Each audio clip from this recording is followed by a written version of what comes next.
In the Carnot cycle, the third step after the isothermal heat exchange with the hot source is from C to D the adiabatic reversible expansion.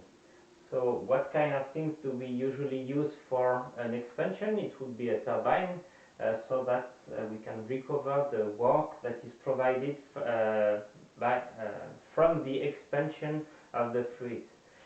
However, in this kind of machine we don't use this kind of turbine for different reasons. First reason we don't want to use a turbine is because there's not much work to recover, because we have an incompressible liquid at the inlet of the turbine. Second thing is that it's a bit complicated for a turbine to be two-phase, but here if we have point C somewhere there, we will be two-phase during the expansion, so there will be bubbles that will form inside the flow that will go through the turbine, and that's not very good for the turbine. And last reason, it's usually too expensive, and so we prefer a more simple solution than a turbine. So what do we usually use? We usually use an expansion valve. An expansion valve is, as the name indicates, a kind of valve.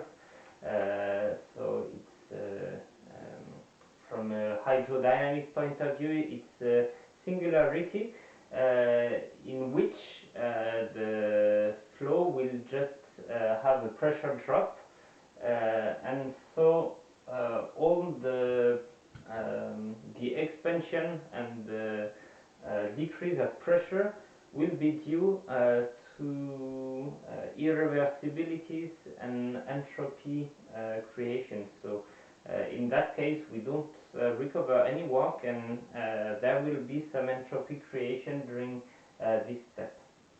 So an expansion valve is often symbolized by this kind of symbol. It's like a valve from C to D, and from a thermodynamic point of view, what is happening in there? It's pretty easy. In fact, if it's a valve, it's something quite small, so there's not much heat transfer area to exchange heat with the external side of the system.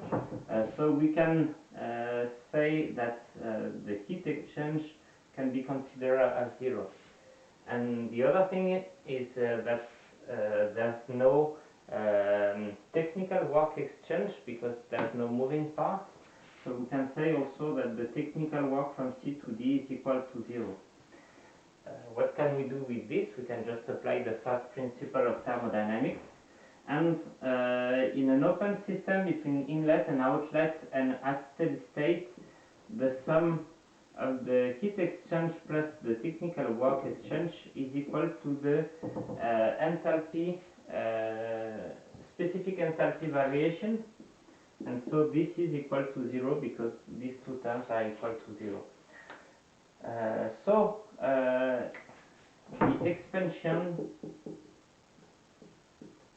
from C to D is isenthalpic, so at constant enthalpy. So what does an isoenthalpy line look like? It was shown before. It's something a bit like this, bending to the right. So when we go from C to D, D will be somewhere there, so more or less where it was drawn before. In any way, D will be at a higher specific entropy than point C, because the pressure drop are just due to irreversibilities.